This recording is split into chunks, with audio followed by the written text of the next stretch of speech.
Hi guys, welcome back to another Hugh Jeffries video. In this video, I'll be repairing this busted OnePlus 8 Pro.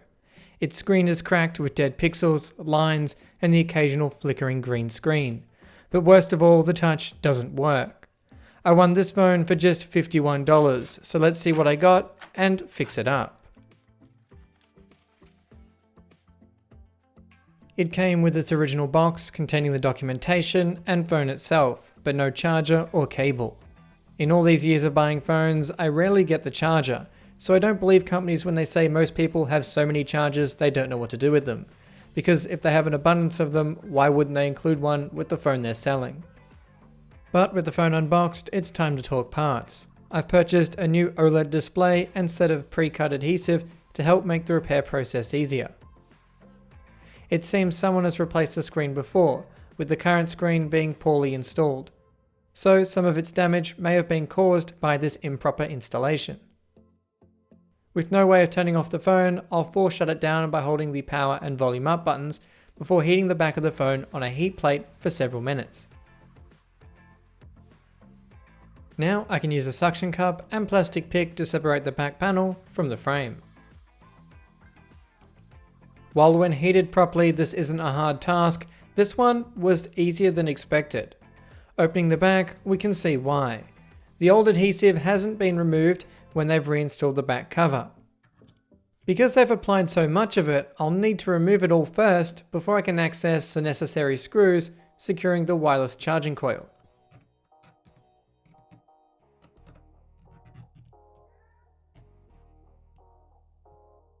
Now we can remove the 11 Phillips screws holding the wireless charging coil in place.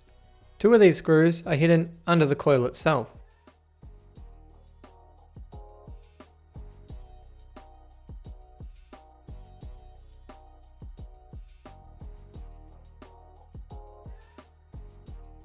Unclipping it from place, we can get our first look at the OnePlus 8 Pro's motherboard. Before going any further, I'll disconnect the battery to remove any remaining power from the device. Down at the lower section of the phone, I'll now remove the speaker where we'll later access the display's ribbon cable. Immediately present is the red liquid indicator on the charging port. In fact, multiple have been triggered, indicating water damage, yet I've not found any sign of corrosion. But that might change when we dig a little deeper. To be able to access the display's flex cable, I'll need to remove the charging port board. To do this, I'll unplug several cables, including a few antenna wires and one running to the fingerprint reader. After its one screw is removed, it comes free with ease. Now having access to the all-important display cable, it can be unplugged. Here we find our only part of the phone that's corroded. My guess is water has entered from the display side given its poor application. Thankfully, the damage is minor, so it can be cleaned off using some alcohol. None of the surrounding connectors have any corrosion damage. I'll now loosely attach the back to prevent any damage to the internals while removing the display. Usually this would involve lots of heat and prying, but thanks to the rubbish installation job, it just came right off. As you can see, just 2 tiny strips of adhesive were used. No wonder the phone had no chance of any kind of water resistance, even with a thin bead of liquid glue around the perimeter. It looks like this screen was installed in April of 2021. Before proceeding with the cleaning procedure, I'll remove the front camera, which without the screen attached is exposed and could be damaged by the alcohol being used to remove any residual adhesive.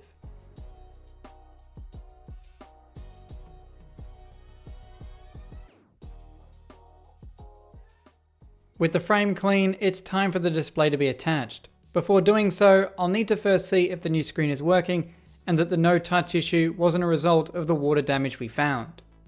Thankfully, everything is working, so we can proceed. Now it's time to install the new adhesive. I purchased this kit for just $5. It includes all the adhesive used throughout the device.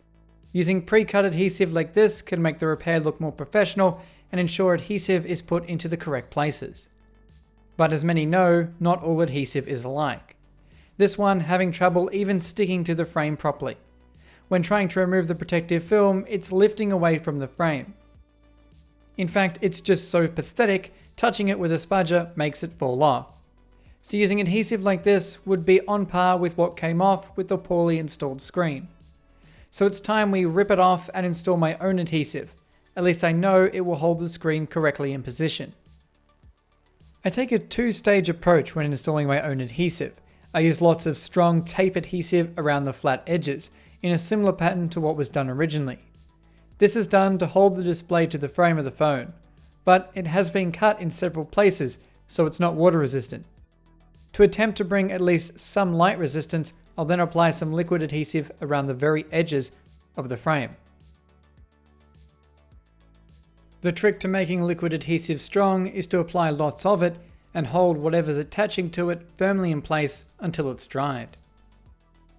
With that, we can turn our attention to the display and remove its plastic protective film.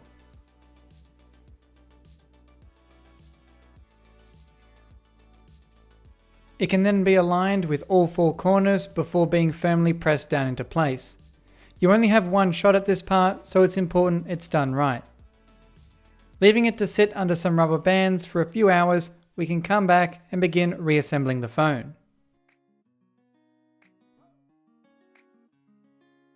Starting with the display's flex cable, it can be attached before the charging port PCB and its associated cables. It's crucial you don't damage the fingerprint cable that runs under the display. If you do, you'd likely damage the display getting to it for replacement. Proceeding, the front-facing camera can be installed before we test the phone. With the battery plugged in, we can see the phone spring to life, and that new display is working beautifully. So it's time to get the speaker and wireless charging coil reattached. By the looks of it, these screws are all the same length for these two pieces, so while there's a lot, you can't really screw it up.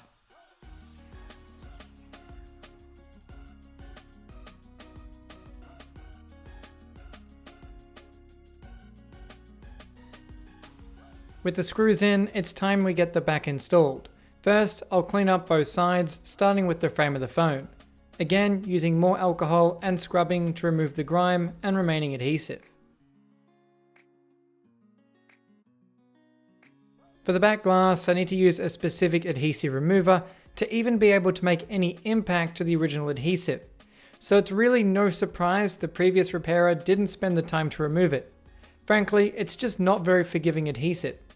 For example, there are plenty of phones where you can just peel this stuff away.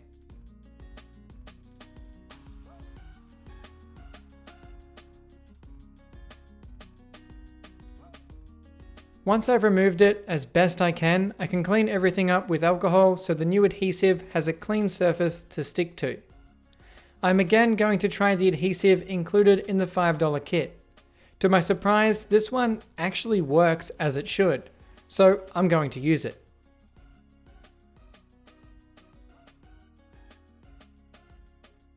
Once all the plastic protective film is out of the way, the last thing we need to do is dust off the cameras using an air blower before we seal the two halves together. Aligning the back panel with the phone, I can firmly press it down into place. Now, all that's left to do is remove the plastic protective film from our new display. And we're done.